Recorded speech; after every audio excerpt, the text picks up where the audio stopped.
Hello, my name's Elsie. I'm 28 years old, and I gave birth to my beautiful son nearly a year ago. As much as I would love to say that these past few months have been amazing, I have to admit that it hasn't been. Let me start from the beginning. The first thing you should know about me is that I'm the daughter of a single mother who raised me in poverty. I've seen a woman juggle 4 jobs just to make sure that I had food on my plate and a good education.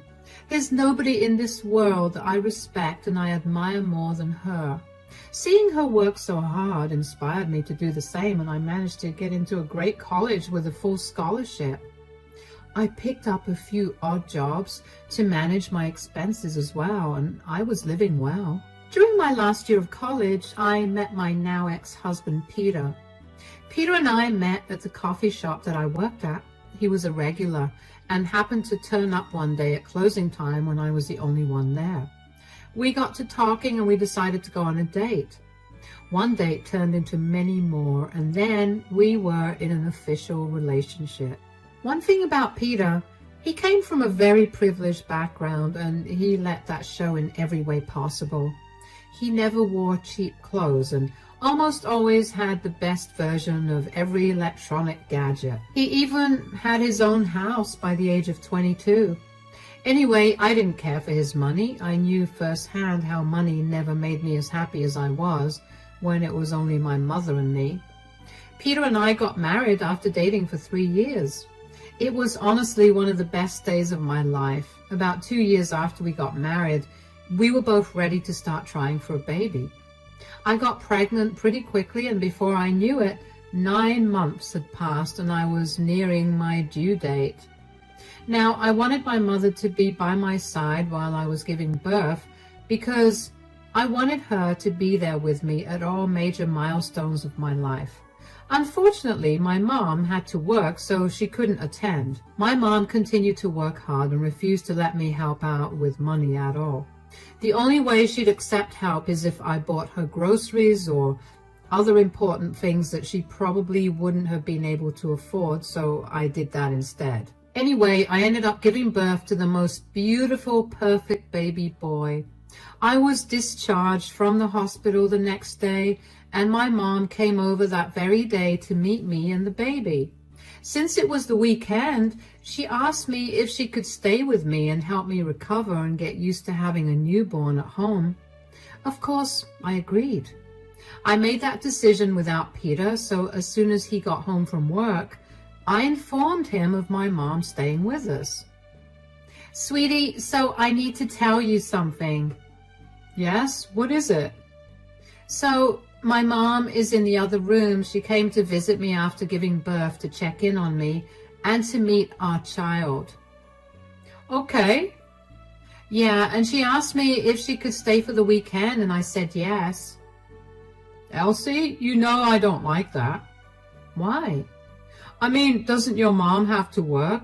She's barely making ends meet as it is." "Yeah, but she took the weekend off just so she could be here with me." "I don't think that's a very smart idea." "Why? What's the problem you have with her being here? It's only one weekend. It's not like she's staying here for a month." "I don't have a problem with her." "Don't even lie. Tell me what the issue you have with her, or so help me God, I'll raise hell for you." "Calm down. Look, you just gave birth and your hormones are all over the place. Why don't we just let this go?" "First of all, don't you dare blame my hormones for this.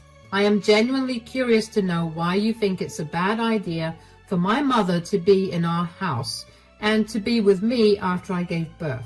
Secondly, we're not letting this go till you answer my questions." "Fine. If you really want to know, I'll tell you. I'm afraid that your mother is going to ask us for help with money because she took these 2 days off." "What? You've got to be kidding me. When has my mom ever asked us for financial help?" "She hasn't. Yet. You never know when she could turn." "You sound insane. This is my mother we're talking about. She refused to take money from us even when she was really struggling. What makes you think she'll ask us for money when we just had a child? Look, you're probably too caught up with your emotions to think logically. But what I'm saying is not that far-fetched either. No, you listen to me. The only person I wanted by my side while I went into labor was my mother. She felt horrible that she couldn't be there, and this is her way of making up for it. And if you really think that she's going to ask for money just because she missed 2 days of work, then I'll pay her that money myself. You have nothing to worry about. Okay, as long as you agree that it's going to come out of your wallet, I don't mind. You are a real piece of work. I hope you know that. I turned around and stormed away from Peter by that point. I couldn't understand why he'd suddenly had a problem with my mother, especially since she had never once given him a reason to believe that she was so cheap as to ask us for money because she missed a day of work for us. Like I said, she never even took money from me before I was married. I was too angry to talk to Peter for the rest of the day, but I was able to calm myself down by spending time with my son and my mother. During the second day of my mother's visit, Peter's younger sister, Irene, came over to visit me and the baby. The thing about Irene is that she's the black sheep of her family. She's just so different from the rest of them. She doesn't have the pride or the ego that the rest of her family has, and I have to admit that I admired her for that. She was in her last year of college, and she was doing well, as far as I knew. Because of how much I liked her, having her over was nice for me. Irene asked us if she could stay over with us for the night, considering the next day was a Sunday, and Peter and I had no objection to it. We spent the night playing a variety of games and ended it by watching a movie. That night, Peter apologized for being mean to my mother the other day, and I forgave him. I thought that would have been the end of it, but oh, how wrong I was. Monday morning, as I'm preparing Peter's lunch for him to take to work, I hear Peter furiously running down the stairs. He looked frazzled when he walked into the kitchen, and I was genuinely scared something happened to him. It's gone! Oh my God, it's gone! Whoa, what's going on? What's gone? My watch. The really expensive one, it's not there in my bedside drawer. Did you check your cupboard or the dresser? No, Elsie, I only checked one place and decided it was missing. Of course I looked everywhere. Okay, I'm sorry for asking a stupid question, but why don't we calm down a little and try to think rationally about where it could possibly be? I don't know any other place it could be. Besides, I didn't even take it out last week. I mean, we're both overtired from taking care of our child, and we're both constantly sleep deprived now. Maybe you took it out, but you don't remember. You think I wouldn't remember taking out my $2,000 watch? You know I guard that thing with my life. I'm just listing out possibilities here. You don't have to get mad at me. Oh no, I do have to get mad at you. I know for a fact that my watch was stolen, and there's only one person that I can think of who did this. What are you talking about? I'm talking about how your mother stole my watch. What? Did you realize how insane you sound? Do I really sound insane? Or am I just telling you the truth? I told you that letting her live with us was insane. Why in the world would my mother steal from you? Because she probably wanted to be compensated for her days off. My mom has no reason to do that. She adores you. And the last thing she'd ever do is steal from you. Besides, she doesn't care for watches, especially big chunky watches like yours. Who said anything about her keeping a watch? She probably sold it and kept all the money for herself.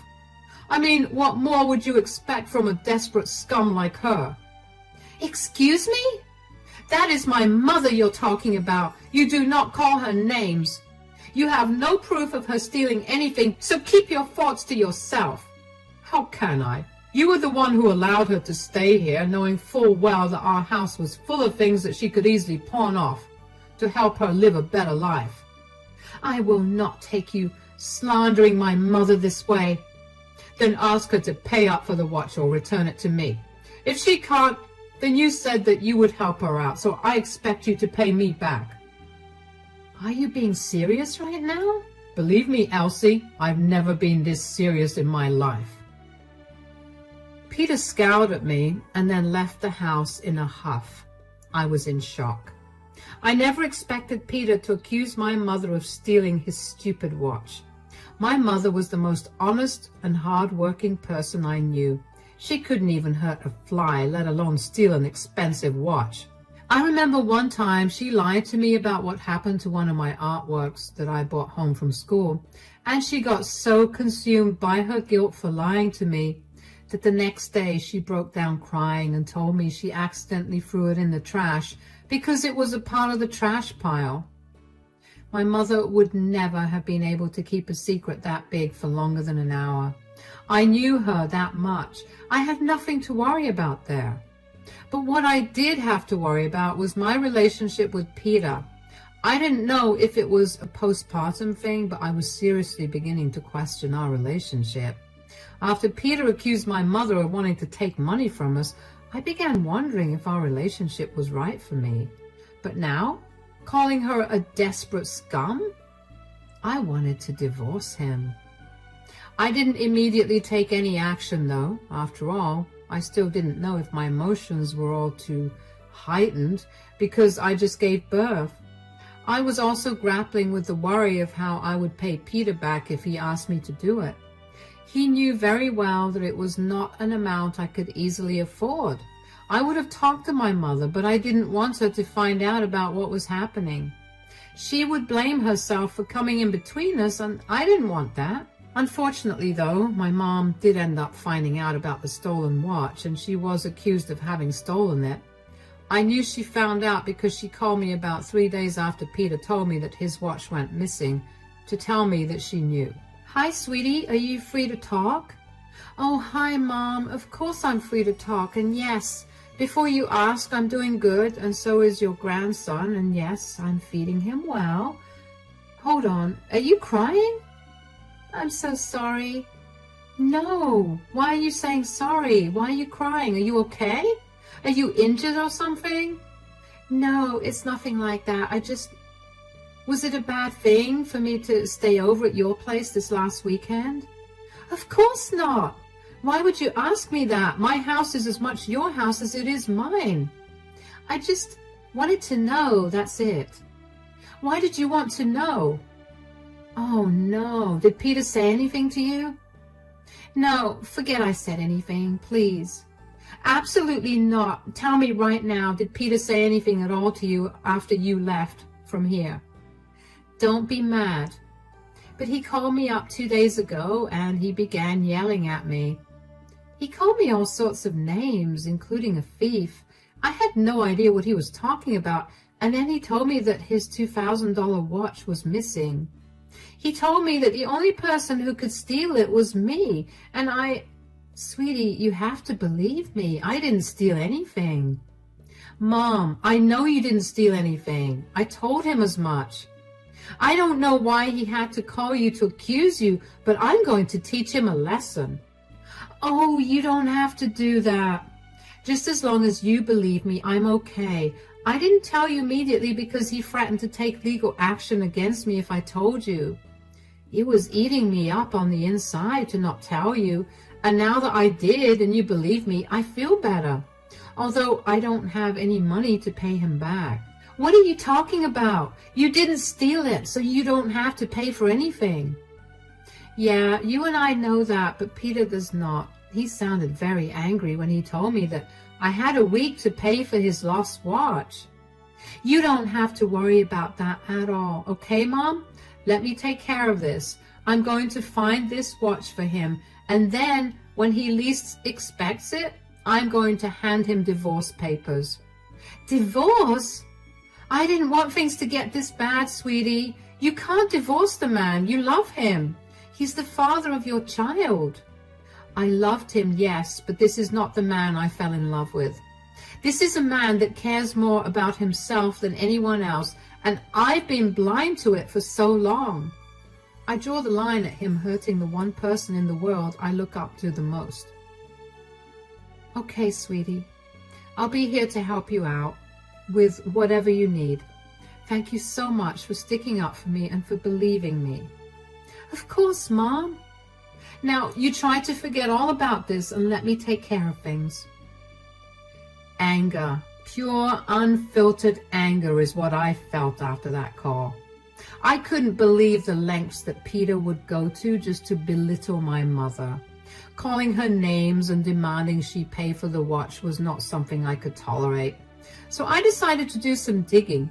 I went to all the reputed jewelry stores in our town and even scoured the internet for any traces of the watch. I hadn't found anything. That left only one place: the pawn shops. I went to practically all the pawn shops in town.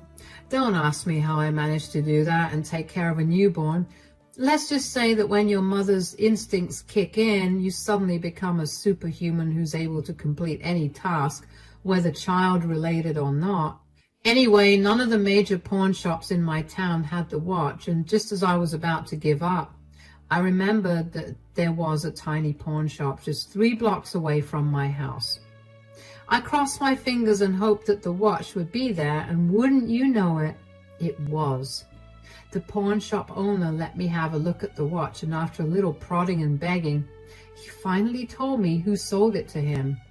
I was so beyond shocked at who stole the watch that I asked him if I could see the CCTV footage of the day. He let me see it, and when I confirmed that he was telling the truth, I asked him for a printout of the culprit in the store that day. I also made a quick phone call and found out why the watch got stolen in the first place. When I found the watch, it had already been a week since it got stolen, and it had also been a week since Peter talked to me. So I couldn't wait to get back home and shove the evidence of the thief in his face. Thankfully, Peter was at home when I got back. So I went around to a few pawn shops today to search for your watch. The watch that your mother stole from me, and did you find anything? I did find the watch, yes. But I asked the pawn shop owner about who sold the watch and when. Did he tell you that your mother stole it? Is this your roundabout way of apologizing to me? No, I have nothing to apologize for. What do you mean? The pawn shop owner told me the funniest thing. Apparently someone did sell him the watch last weekend, and it wasn't my mother. What? Then who was it? It was your sister, Irene. What? That's impossible. I knew you'd doubt me, so I asked the owner to give me photographs of the CCTV footage of the day that Irene walked into the shop and sold him the watch. Here you go. There she is, clear as day, and there is the watch on the counter. And before you question if it really is your watch, the watch is engraved with your initials on the back. But why would Irene steal from me? It's simple. I called your mother, and it turns out that she cut Irene off because she caught Irene stealing from her too. Irene probably got desperate for money and she stole from you. And it was the perfect opportunity for her to come over when my mom was there because she knew how much you looked down on my mom. Look, I'm really sorry. I didn't mean to. Save it. I don't want to hear any apologies from you. All I want is for you to call Irene over and confront her about this whole thing. I'll definitely do it. In the meantime, I know you don't want any apologies, but I really am sorry for all of this and for all the things I said. Are you really sorry? Or is this just an apology meant to make me happy for the moment? Are you going to turn on my mother again when something else of yours goes missing? I explained to you why I thought that way. I still agree with my reasoning. It's just that this time your mom didn't do anything and I was wrong. I'm sorry, okay? Whatever. Just call Irene over so you can talk to her about this. Hearing that Peter still thought he was right for being so elitist made one thing clear in my mind. I needed to divorce him. One of the first things I ever opened up to him about was how much I loved my mother. He knew how important she was to me. He knew how selfless my mother was, yet he couldn't look past her class to see the person she truly was. While Peter called Irene up and asked her to come over to our place that weekend, I went out to file for our divorce. When Peter was at work, I gradually packed up my things and shifted them to my mom's place. My mom was helpful, but she was silent for the most part. I knew that she was inwardly berating herself, but I also knew that I did not have the mental capacity at that point to explain things to her in a better manner. I just always reassured her that she was not the reason for everything that was happening. You know what else is funny though? Peter never once realized how empty the house was getting with each day that passed. By the end of the week, only the bare bones of our house were there, and Peter barely recognized the difference. That only made me feel better about the decision I made to leave him. Anyway, that weekend, Irene came over. I could tell that Peter was trying his best to keep his cool and make sure that he would not explode in anger at his sister. When I opened the door to Irene, she looked pale and sweaty. She nervously greeted me. Hi guys, how's everything going? Irene, sit down. What's going on? I hope everything's fine. It's not. We know what you did. Do you want to explain yourself? What are you talking about? I'm talking about how you stole my $2,000 watch last weekend and then pawned it off. I didn't do that. Save the lies, Irene. Here's the picture proof of you selling it to the pawn shop 3 blocks away. Now explain yourself. Well, I didn't have any money. Mom cut me off because she caught me lying about how much money I needed. She barely gave me much money to begin with, and I was barely getting through each month. I tried for months to find a job, but everywhere I applied either turned me down or never responded. I needed to get some money somehow. So, you couldn't have just asked me for some help. You had to steal from me? You don't think it's humiliating to ask you that? You never miss a chance to shame me for asking you for help, be it money or anything else. Oh, I have to agree with you on that. What? Why are you agreeing with her? Because she's right. You make it so hard for anybody to approach you for help because you always lord it over them as some insult. We can talk about this later. No, actually, I don't want to talk about this later. Here's the divorce papers. I'm moving out. What? What is this? Why are you divorcing me? I don't want to be with a man that would so willingly accuse my mother of stealing from him and then calling her a desperate scum just because she earns less than him. Not to mention, you didn't even apologize for anything that you said. You cannot be serious, Irene. This is all your fault. If you hadn't stolen my watch, I wouldn't have to deal with a divorce. No, Irene, you are not to blame for the divorce at all. Look, I get how hard it is to get a job right now, and I'm sure that I could help you find something. You stealing the watch only finally opened my eyes to what kind of a person Peter truly is. You're taking the side of a thief over the father of your child? If you can't see why exactly she became a thief, then it's only proving my point. So you only asked me to call her here so you could humiliate me? Of course. You need to understand how humiliated I felt when you accused my mom of being a thief. And then you also went ahead and told her that over the call, and also threatened to take legal action against her. Yes, I know about your call to her. I was just very angry about the whole thing. I didn't mean to. Whether you meant to call her and accuse her of stealing from you or not, you still did it. That's enough for me to leave you. If you want to discuss custody agreements and all that, you can talk to my lawyer. You can't just leave me like that. Don't I mean anything to you at all? After what you said about my mother, who, by the way, you know worked super hard to provide for me, absolutely not. You don't deserve my love, and I'd much rather be a single mom than be with someone who constantly looks down on me and my family. Come on, Irene. I'll take you back to your dorm. Bye, Peter. I was shaking with anger by the end of the conversation, and I knew that I needed to exit as fast as possible. Irene looked gobsmacked at the way the events turned so quickly, but I grabbed her arm and led her out of the house. In the car, I made sure to tell Irene that even though I defended her in front of Peter, I still did not agree with what she did. She needed to properly apologize to Peter and work towards paying him back. Irene began to cry and thanked me profusely for being so understanding. I felt so bad for her because I knew just what kind of person my mother-in-law was. Peter got his better than everyone attitude from somewhere after all.